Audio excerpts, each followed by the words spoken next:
खड़ा होकर उसे सलामी देने को मजबूर हुआ।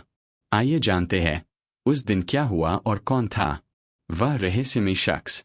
दिल्ली से मुंबई जाने वाली सुबह की फ्लाइट।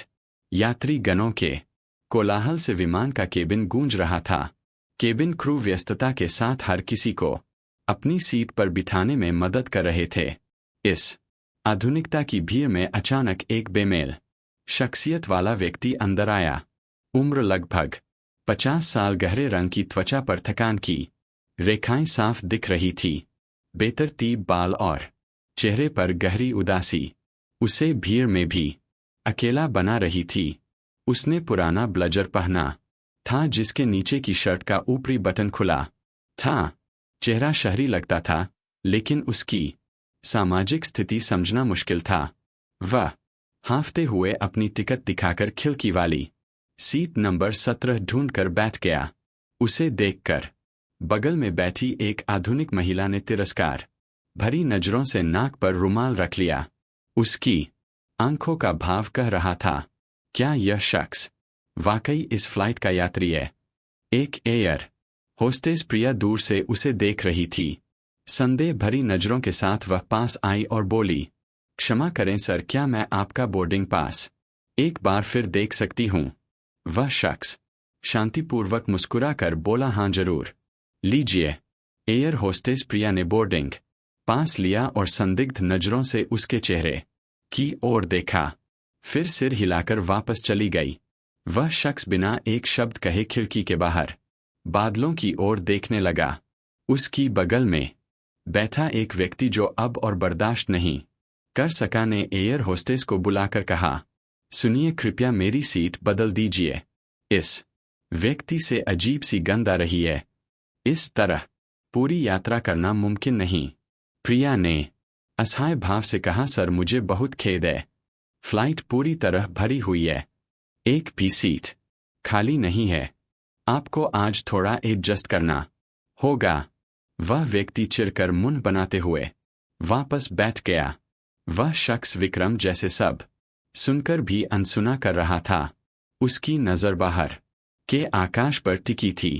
तभी बगल की सीट से किसी ने चिल्लाकर कहा, अरे विक्रम, तू यहाँ? वह शख्स हैरान होकर देखने लगा। पहचाना नहीं, मैं समीर, स्कूल में साथ पढ़ते थे। परिचय मिलने पर विक्रम हल्के से मुस्कुराया। समीर ने बोलना जारी रखा, तू तो कॉलेज का टॉपर था, हर परीक्षा में फर्स्ट, और आज तूने अपनी क्या हालत बना ली? ऐसे साधारण कपड़ों में इकोनॉमी क्लास में सफर कर रहा है। मुझे देख, एक मल्टीनेशनल कंपनी का सीईओ, महीने में लाखों की सैलरी। उसके शब्दों में दोस्ती से ज्यादा अहंकार था। विक्रम ने शांत स्वर में जवाब दिया, यह एक लंबी कहानी है समीर, वक्त मिले तो कभी बताऊंगा। उसने अपना बैग खोला और एक पुरानी फ्रेम का चश्मा निकाला। उसके हाथों में हल्की कांपी थी, लेकिन आंखों की नजर इस्पात जैसी दृढ़ थी। तभी विमान में हल्का झटका लगा और वह थोड़ा नीचे झुका। यात्रियों में हल्की घबराहट फैल गई। एयर होस्टेस प्रिया ने इंटरकॉम पर घोषणा की, सम्मानित यात्रियों, कृपया अपनी अपनी सीटों पर बैठकर सीट बेल्ट बांध ले। हम हल्के टर्बुलेंस का सामना कर रहे हैं। घबराने की कोई बात नहीं, सब कुछ नियंत्रण में है। लेकिन स्थिति तेजी से बिगड़ने लगी। अचानक एक जोरदार झटके से पूरा विमान हिल गया। यात्रियों में प्रार्थनाओं की गूंज सुनाई देने लगी। तभी केबिन का दरवाजा खुला और प्रिया दौड़कर बाहर आई। उसका चेहरा डर से सफेद पड़ गया था, होंठ कांप रहे थे। उसने चिल्लाकर कहा, प्लीज, आप में से कोई डॉक्टर है, बहुत जरूरी है। एक मध्यमायु के व्यक्ति डॉक्टर अजय शर्मा खड़े हुए और बोले, मैं डॉक्टर हूं। वे तेजी से कॉकपिट की ओर बढ़े। कुछ देर बाद चिंतित चेहरा लेकर लौटे और बोले, पायलट को अचानक स्ट्रोक हुआ। वह बेहोश है और विमान चलाने की स्थिति में नहीं। केबिन में सन्नाटा छा गया। पायलट बीमार था और बाहर भयानक तूफान। को पायलट कैप्टन रोहित अकेले इस स्थिति को संभालने में जूझ रहे थे। प्रिया ने कांपती आवाज में फिर घोषणा की, क्या आप में से कोई है जो विमान चला सकता है? स्थिति बहुत गंभीर है। यात्रियों के चेहरे डर से पत्थर आए हुए थे। जब मृत्यु इतने करीब हो तो कोई रास्ता नहीं बचता। ठीक उसी पल वह शांत और उदास शख्स विक्रम ने हाथ उठाया। उसकी आंखों में अब आत्मविश्वास झलक रहा था। बगल में बैठा समीर चिल्लाया, विक्रम तू प्लेन चलाएगा? तू तो हम सबको मार डालेगा। कोई और ढूंढो। बाकी यात्री भी घबराहट में विरोध करने लगे। इस भिखारी जैसे आदमी को प्लेन चलाने दोगे? इससे बेहतर कोई नहीं मिला। प्रिया ने हिचकिचाते हुए पूछा, सर, क्या आप सचमुच विमान चला सकते हैं? विक्रम ने स्थिर नजरों से जवाब दिया, हाँ, मैं जानता हूं। आखिरी बार 10 साल पहले चलाया था, लेकिन कोशिश कर सकता हूं। उसकी शांत आवाज में कुछ ऐसा था कि सब चुप हो गए। कॉकपिट से कैप्टन रोहित ने चिल्लाकर कहा, अगर यह अनुभवी है तो इन्हें जल्दी भेजो। मैट अकेला नहीं संभाल पा रहा। विक्रम खड़ा हुआ। उसकी चाल में अब दृढ़ता थी। उसके चलने का अंदाज बदल चुका था। हर कदम में आत्मविश्वास झलक रहा था। वह कॉकपिट में दाखिल हुआ और कंट्रोल पैनल की ओर एक नजर डाली। फिर हेडसेट लगाकर कंट्रोल टावर से संपर्क किया। दिल्ली कंट्रोल, मैं कैप्टन विक्रम मेहरा बोल रहा हूं। उर्फ विक्की, हमारे पायलट बीमार है। इमरजेंसी लैंडिंग की अनुमति चाहिए। कैप्टन विक्की का नाम सुनते ही को पायलट रोहित की आंखें आश्चर्य से फैल गई। यह नाम एविएशन जगत में एक जीवित किंवदंती था। 22 साल पहले एक भयंकर तूफान में 312 यात्रियों वाले विमान को अकेले सुरक्षित उतारा था इस व्यक्ति ने। तब उसकी उम्र थी मात्र 28 साल। लेकिन 10 साल पहले एक मैकेनिकल खराबी की वजह से उसे सस्पेंड कर दिया गया था। उसने उस दिन कहा था, मेरा इंतजार खत्म होगा। यह खबर केबिन में फैलते ही जिन लोगों ने कुछ देर पहले विक्रम का अपमान किया था, उनके चेहरे शर्म से लाल हो गए। वह महिला जिसने नाक पर कोई और ढूंढो। बाकी यात्री भी घबराहट में विरोध करने लगे। इस भिखारी जैसे आदमी को प्लेन चलाने दोगे? इससे बेहतर कोई नहीं मिला। प्रिया ने हिचकिचाते हुए पूछा, सर, क्या आप सचमुच विमान चला सकते हैं? विक्रम ने स्थिर नजरों से जवाब दिया, हाँ, मैं जानता हूं। आखिरी बार 10 साल पहले चलाया था, लेकिन कोशिश कर सकता हूं।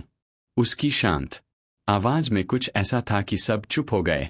कॉकपिट से कैप्टन रोहित ने चिल्लाकर कहा, अगर यह अनुभवी है तो इन्हें जल्दी भेजो।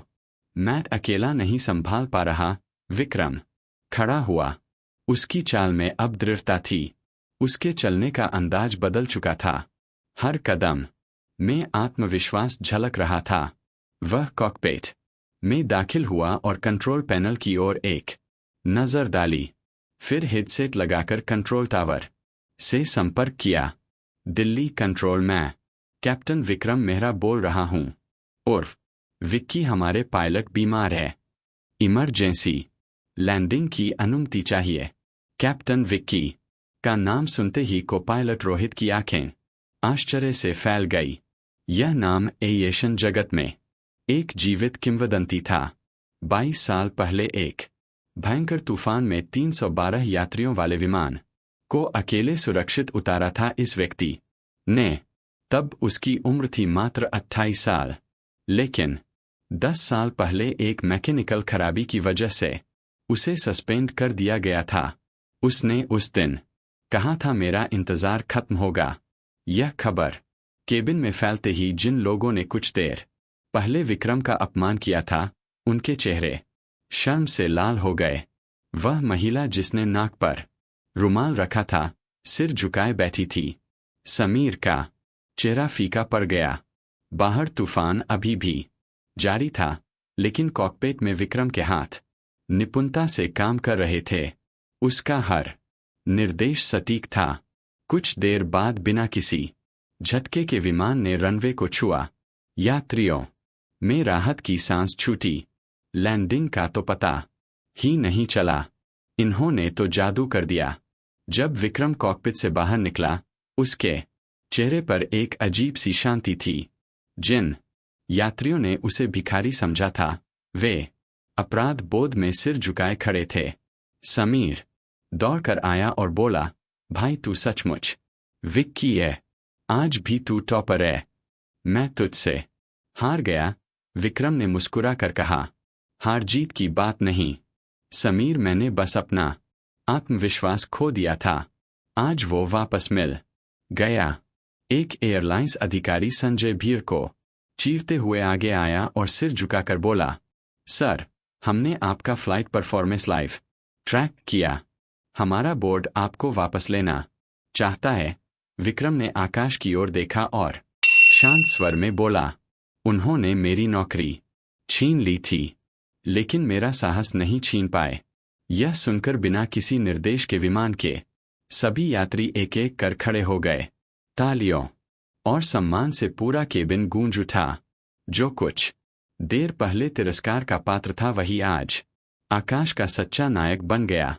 सभी ने मिलकर उस किंवदंती को सलामी दी, क्योंकि सच्ची योग्यता कभी कपड़ों या बाहरी रूप में नहीं दिखती।